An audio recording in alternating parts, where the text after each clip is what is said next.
Hello, आप लोगों का हिंदी की इस क्लास में स्वागत है। बीए फाइनल के पेपर फर्स्ट के लिए हम लोग पिछले वीडियो में दुष्यंत कुमार को पढ़ना शुरू किए थे। 1933 में दुष्यंत कुमार का जन्म हुआ था और 1975 में इनका देहांत हुआ था। जन्म और मृत्यु ये तभी स्मरणीय है जब उस कालखंड में हमने कुछ किया हो, वरना प्रत्येक क्षण आवागमन लगा हुआ है। लोग पैदा हो रहे हैं, लोग मर रहे हैं। दुष्यंत कुमार इस रूप में उल्लेखनीय है कि उनका नाम लेते ही हमारे ज़हन में उनकी लिखी हुई पंक्तियां गूंजने लगती हैं। हिंदी गज़लों को एक मुकाम देने में दुष्यंत कुमार का नाम चिरस्मरणीय है। कौन कहता है आसमान में सुराख हो नहीं सकता, एक पत्थर तो तबीयत से उछालो यार। वो आदमी नहीं है, मुकम्मल बयान है। चेहरे पर उसके चोट के गहरे निशान है, माथे पर उसके चोट का गहरा निशान है। मेरे सीने में नहीं तो तेरे सीने में सही हो कहीं भी आग, लेकिन आग जलनी चाहिए। बंद है सब खिड़कियां पर हवा आती तो है, नाव जर्जर ही सही लहरों से टकराती तो है। एक चिंगारी कहीं से ढूंढ लाओ दोस्तों, इस दिए में तेल से भीगी हुई बाती तो है। ये सब पंक्तियां युवाओं को जोश से भरने वाली हैं, प्रेरित करने वाली हैं, अन्याय के खिलाफ आवाज उठाने वाली हैं। बहुत बार कोट किए जाते हैं, बहुत बार आंदोलनों में, जन आंदोलनों में, सभाओं में याद किए जाते हैं। दुष्यंत कुमार का नाम भी राजनीतिक रूप से सक्रिय कवियों की पंक्ति में रखा जाएगा। आपातकाल के दौरान जब इन्होंने बोला था, लिखा था, मत कहो आकाश में कोहरा घना है, ये किसी की व्यक्तिगत आलोचना है, तो इसके पीछे बहुत गहरा व्यंग था। हमारी पाठ्य पुस्तक में इनकी 2 कविताएं हैं, 2 गजलें हैं। वो आदमी नहीं है, मुकम्मल बयान है। और फिर धीरे धीरे यहाँ का मौसम बदलने लगा है। आज हम इन पर बात करते हैं। वो आदमी नहीं है, मुकम्मल बयान है, माथे पर उसके चोट का गहरा निशान है। वो कर रहे हैं इश्क पे संजीदा गुफ्तगू, मैं क्या बताऊं मेरा कहीं और ध्यान है। सामान्य कुछ नहीं है, फटे हाल है, मगर झोले में उसके पास कोई संविधान है। उस सिर फिरे को यूं नहीं बहला सकेंगे आप, वो आदमी नया है मगर सावधान है। फिसले जो इस जगह तो लुढ़कते चले गए, हमको पता नहीं था कि इतना ढलान है। देखे हैं हमने दौर कई, अब खबर नहीं पांव तले जमीन है या आसमान है। वो आदमी मिला था मुझे उसकी बात से, ऐसा लगा कि वो भी बहुत बेजुबान है। गजल उर्दू की विधा है। पूरी जो गजल है वो सम पंक्तियों में समाप्त होगी, विषम पंक्तियों में गजल समाप्त नहीं होती। यानी 2-2 शेर, एक शेर के 2 पंक्ति के जोड़े में ये होती है। उर्दू के शब्दों की बहुतायत होती है, लेकिन जो ठप्पा लगा हुआ था कि इसमें शराब, शबाब, इश्क, माशूक, बस यही होता है, उस ठप्पे से आजादी दिलाई दुष्यंत कुमार ने। जमहूरियत, जनता, हालात, शोषण, हक हुकूक, इन सब से गजलों को जोड़ने का बहुत सार्थक प्रयास दुष्यंत कुमार ने किया। क्या तो संविधान है, क्या हमारे मूल अधिकार है, क्या हमारे कर्तव्य हैं, कहाँ हमें सरकारों के खिलाफ खड़े हो जाना चाहिए, कहाँ हमें आंखों में आंखें डालकर सवाल करने चाहिए, कहाँ हमें जवाब मांगने चाहिए। इन सब पर अगर बात करनी हो तो दुष्यंत कुमार की गजलें हमें निराश नहीं करेंगी। साये में धूप इनका चर्चित काव्य संकलन है, गजल संग्रह है। बीए पार्ट सेकंड में काफी पहले, और इनका चलता था खंड काव्य, एक कंठ विस्पाई, बहुत शानदार काव्य था। उसमें भी रुग्ण परंपराओं को, बीमार प्रथाओं को तोड़ने के लिए पौराणिक आख्यानों के माध्यम से बात उठाई गई थी। यहाँ हम वापस अपनी गजल की तरफ आते हैं। 2 पंक्ति में लिखा जाता है, एक शेर बनता है, और ऐसे कई शेर से मिलकर एक गजल बनती है। पहला शेर है, वो आदमी नहीं है मुकम्मल बयान है, माथे पर उसके चोट का गहरा निशान है। हमारे साथ कोई वारदात हो जाए, वाकया हो जाए, कांड हो जाए, घटना घटित हो जाए, हम पुलिस स्टेशन जाते हैं, FIR दर्ज कराते हैं, बयान दर्ज कराते हैं। कई बार आदमी मुंह से कुछ नहीं बोलता, लेकिन उसका पूरा वजूद चीख चीख कर उस घटना की गवाही देता है, बयान देता है। हमारे यहाँ ऐसी ऐसी घटनाएं हो जाती है कि घटनास्थल पे व्यक्ति की मौत हो जाए, वो बयान देने के लिए मौजूद नहीं है, लेकिन उसका लहूलुहान शरीर, उसके फटे कपड़े, वहां की जमीन, वहां का फर्श, वहां की दीवारें चीख चीख कर गवाही देती है, वो बयान देती है जो बिना दर्ज कराए मर गया या मर गई। तो यहाँ पर वैसी बात है कि वो आदमी नहीं है, मुकम्मल बयान है। जिस व्यक्ति की बात की जा रही है, जो आदमी है, आम आदमी समझिए। बहुत बार बहुत लोग हमारे सामने आके बैठते हैं। आप होटल में जाइए, आपके पास पैसे हैं, ढाबे पे आप बैठे हैं, सामने किसी कुर्सी पे कोई आके बैठा, पाँव की बीमारियाँ खुली हुई है, चप्पल फटी हुई पहन रखी है, धोती में जगह जगह कोई तिनका, कोई घास कुछ लगा हुआ है, उसके साफे या पगड़ी में छेद है, उसके कुर्ते में थेगली लगी हुई है। वो आदमी कुछ बिना बोले भी बता रहा है कि वो भारत का किसान है और फटेहाल है, दुखी है, परेशान है। सब कुछ मुंह से बोलने से ही पता नहीं चलता, अपने आप में एक पूरा बयान होता है और हम उसके चश्मदीद गवाह होते हैं। तो वो आदमी नहीं है, मुकम्मल बयान है। उस आदमी को तुम सिर्फ आदमी मत समझो, हड्डियों का ढांचा। वो जिस तरह से खड़ा है, जिस स्थिति में खड़ा है, वो मुकम्मल यानी संपूर्ण, कंप्लीट एक स्टेटमेंट है। और माथे पर उसके चोट का गहरा निशान है। उसके माथे की चोट पर जाइए, अपने आप पता चल जाएगा एक बयान दिया जा रहा है, और वो भी मुकम्मल, अधूरा नहीं। वे कर रहे हैं इश्क पे संजीदा गुफ्तगू, मैं क्या बताऊं, मेरा कहीं और ध्यान है। छोड़ दे सारी दुनिया किसी के लिए, ये मुनासिब नहीं आदमी के लिए। प्यार से भी जरूरी कई काम है, प्यार सब कुछ नहीं जिंदगी के लिए। हमने ये पुराना गाना सुना होगा। मुझसे पहले सी मोहब्बत मेरे महबूब न मांग। हालात और परिस्थितियां ऐसी होती हैं कि आदमी इश्क भूल जाता है, आदमी मोहब्बत भूल जाता है, आदमी ज़रूरतों में और अन्याय के खिलाफ लड़ने में अपने आप को खपा देता है।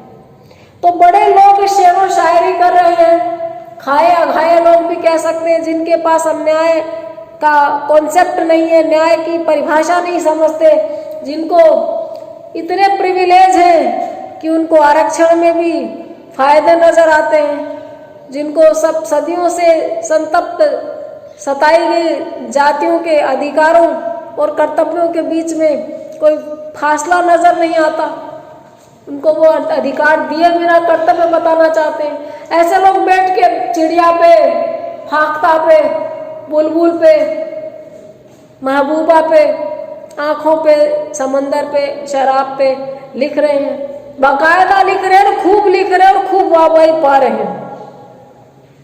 यहाँ पर निराश होकर लेखक कहते हैं कि वो कर रहे हैं इश्क पे संजीदा गुफ्तगू, वो मोहब्बत पे बड़ी गंभीर चर्चा कर रहे हैं। मैं क्या बताऊं, मेरा कहीं और ध्यान है, लेकिन मैं उनको क्या कहूं कि मेरा ध्यान वहाँ नहीं है। मेरा ध्यान उन ज़रूरी चीज़ों की तरफ है जो इन लफड़ों में, इन चक्करों में छूट रही है। इश्क, मुश्क, बहुत सारी चीज़ें हमने परिभाषाओं के तौर पे, मुहावरों के तौर पे पढ़ ली, लेकिन सही मायने में जो मोहब्बत करता है वो शोषण का पक्षधर नहीं हो सकता। असल में जिसको इश्क का मतलब पता है वो पूरी कायनात को प्यार करेगा, वो पूरे संसार को प्यार करेगा, वो छोटा बड़ा ऊंच नीच कर ही नहीं सकता। जो इतनी चालबाजियों के साथ इश्क करे कि उसको सामने होता हुआ अन्याय नहीं दिखे, वो शातिर है, धूर्त है, मक्कार है। कभी यहाँ पर उन मक्कारों के तरफ भी किंचित इशारा कर रहे हैं कि लोग कर रहे हैं प्यार मोहब्बत की बातें, लेकिन मेरा ध्यान तो अन्याय की तरफ है, शोषण की तरफ है, दिमाग दूसरी तरफ है। सामान कुछ नहीं है, फटेहाल है, मगर जो लोग उनके पास कोई संविधान है,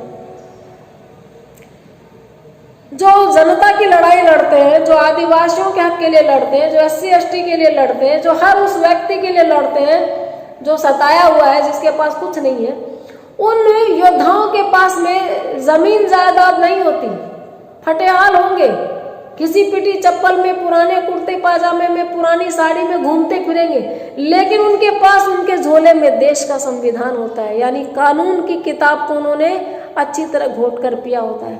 उनको अच्छी तरह पता होता है कि अन्याय क्या है, शोषण क्या है, गलत क्या है और सही क्या है, और सही किस कानून के तहत किया जाएगा, किस हक से वो आवाज उठा सकते हैं।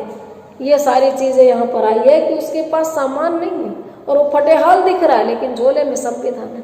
असली ताकत तो यही है इंसान की।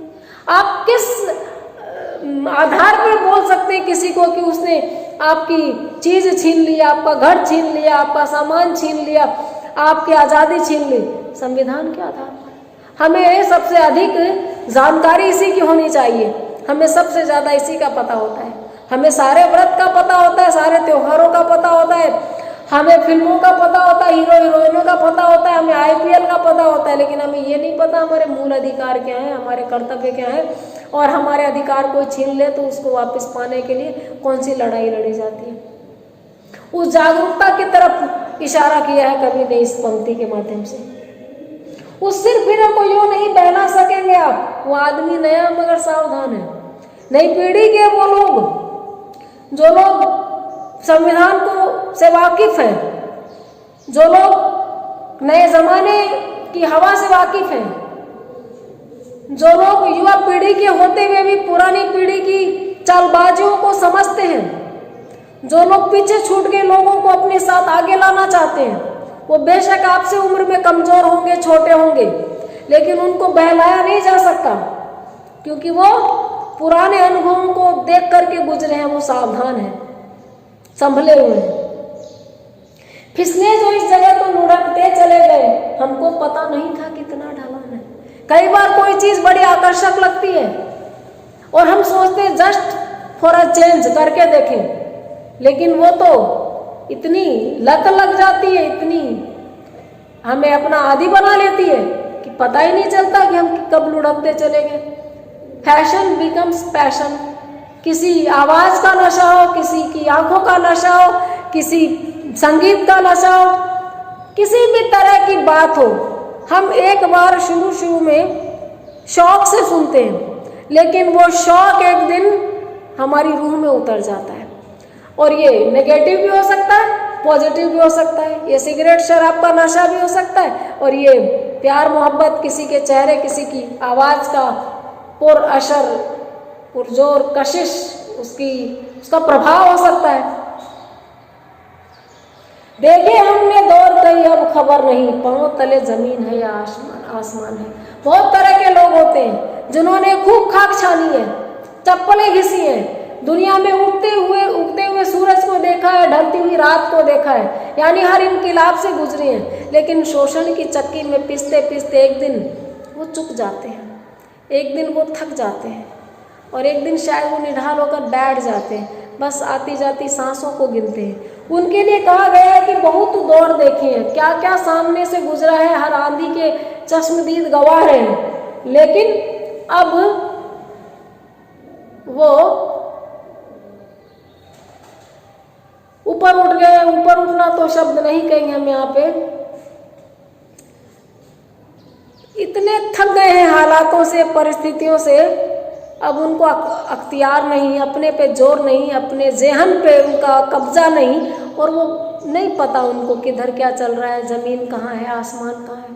ज़मीन और आसमान एग्जैक्टली अभिधा में अगर देखें तो हमें पता होता है ये ज़मीन है, ऊपर आसमान है, लेकिन इसके गहरे अर्थ है, ये व्यंजना में है कि किधर उसका आधार है, किधर उसको भविष्य में जाना था, हो क्या रहा है दुनिया में, चल क्या रहा है चारों तरफ, कैसी घटनाएं घटित हो रही है जीवन में, कुछ पाना कुछ खोना, जब सब सिमट जाता है, जब सब खत्म हो जाता है, जी बहलाने को कोई बहाना नहीं बचता, तो लोग इस तरीके से कहते हैं कि कोई खबर नहीं है। वो आदमी मिला था मुझे, उसकी बात से ऐसा लगा कि वो भी बहुत बेजुबान है। जुबान होते हुए बेजुबान होना, कह पाना आते हुए भी नहीं कह सकना, कहने की गुंजाइश खत्म हो जाना जुबान होने के बावजूद। यहाँ पर उसकी बात की गई है कि मिले किसी से, मुलाकात हुई, बात हुई, और बात से पता चला कि वो भी, यानी कवि भी, शायर भी, दोनों बेजुबान है। जुबान होना काफी नहीं है, जुबान होते हुए भी एक तो महसूस कर लेना कि कहने का कोई फायदा नहीं है, और दूसरा अपने आप से इस तरीके से बार बार के रिपीटेड एक ही जैसे रिजल्ट से, परिणामों से छोड़ देना, अपने को समेट लेना। बहुत बार लड़ने भिड़ने के मूड में हम नहीं होते हैं। लेट इट गो, जाने दो, खत्म करो। बेजुबान कई अर्थों में हो सकते हैं।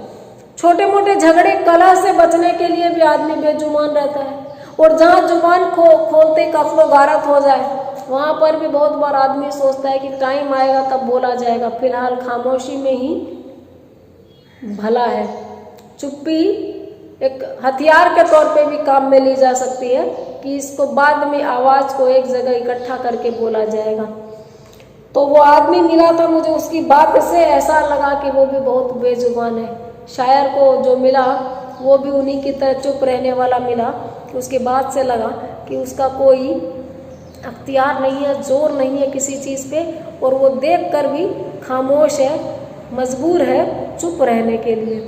तो देखिए, दो दो पंक्तियों के एक एक शेर में एक एक दृश्य बनता है, और एक एक दृश्य भी नहीं, एक पूरी मुकम्मल तस्वीर बनती है, और पता चलता है कि कितनी दूर तक असर होता है इन बातों का, कहाँ तक कह गए शायर, गजलकार, लेखक इसमें।